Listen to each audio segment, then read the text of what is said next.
ఇప్పుడు హాస్టల్లో చదువుకునే పిల్లల్ని చూడడానికి వెళ్ళంటే పిజ్జాలు గానీ బర్గర్లు గానీ బేకరీ ఐటమ్స్ గానీ పట్టుకెళ్ళాలి. కానీ అప్పట్లో అవేమీ తెలియవు మనకి. మా అమ్మ అయితే నేను ఇంటర్ చదువుకునేటప్పుడు నాకు ఈ శనగుండలు, నువ్వుండలు, చక్కీలు ఇవే తీసుకుని వచ్చేది. మీ పేరెంట్స్ కూడా ఇలాగే ఉండేవారా? అయితే నిజానికి చెప్పాలంటే ఆరోగ్యానికి ఇవే చాలా మంచిది. అయితే వీటిని ఎప్పుడూ కూడా మా అమ్మ ఇంట్లోనే ప్రిపేర్ చేసి తెచ్చేది. అప్పట్లో వీటి విలువ నాకు తెలియకపోయినా నా పెళ్ళైన తర్వాత వీటిని ఎలా చేయాలి అని మా అమ్మ దగ్గరే నేర్చుకున్నాను. నీకేంటమ్మా నువ్వు ఎలా అయినా చెప్తావు, మాకు చేయడం రాదు అంటారేమో. ఈ ఒక్క వీడియో గనక మీరు చూసి చేశారంటే ఫస్ట్ టైం చేసే వాళ్ళైనా సరే చాలా పర్ఫెక్ట్ గా కుదురుతాయి, గ్యారంటీ నాది.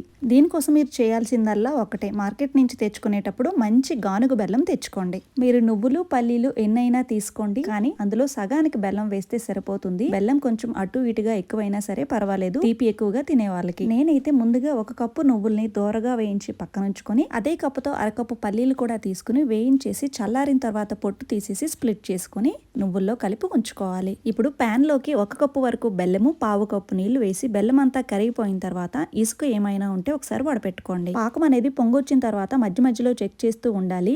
నీటిలో వేయగానే ఈ విధంగా సాఫ్ట్ గా బాల్ లా అవ్వాలన్నమాట. మెత్తగా ఉండకట్టిన తర్వాత లో ఫ్లేమ్ లోనే పెట్టుకుని వేయించి పెట్టుకున్న నువ్వులు పల్లీలు వేసి మొత్తం అంతా కలిసేటట్టు ఒకసారి బాగా కలుపుకొని అప్పుడు స్టవ్ ఆఫ్ చేసుకోవాలి. వీటిని ఉండలుగా చేసుకోవాలంటే కొంచెం గోరువెచ్చగా అయిన తర్వాత మీడియం సైజ్ లడ్డూలా చేసుకోండి. చక్కీలా చేసుకోవాలంటే నెయ్యి రాసిన ప్లేట్ లోకి వేసుకొని పలుచుగా స్ప్రెడ్ చేసుకోవాలి. 2 నిమిషాలు అయిన తర్వాత చాకుతో మీకు కావాల్సిన షేప్ లో ఘాట్లు పెట్టుకుని పూర్తిగా చల్లారేంత వరకు కూడా పక్కన పెట్టేసి తర్వాత వీటిని విడదీసుకోవాలి. అయితే వీటిని షాప్ లో కొన్నట్టుగా చిన్న పిల్లలకు కూడా కొరకలేనంత గట్టిగా అయితే ఉండవు. అది కూడా మనం గానుగ బెల్లంతో చేసాం కాబట్టి సాగుతూ ఉంటాయి. పిల్లలు సైతం చాలా ఈజీగా ఇష్టంగా తింటారు. ఎప్పుడు చేసినా సరే నువ్వులు పల్లీలు కలిపి చేసుకోండి. వీటిని ఎదిగే ఆడపిల్లలకి, రక్తహీనతతో బాధపడే వారికి, ఇమ్యూన్ పవర్ తక్కువగా ఉన్న వాళ్ళకి ప్రతి ఒక్కరూ కూడా రోజుకి 2 చొప్పునైనా ఖచ్చితంగా తినండి. ముఖ్యంగా లైక్ చేసి ఫాలో చేయండి. Thank you.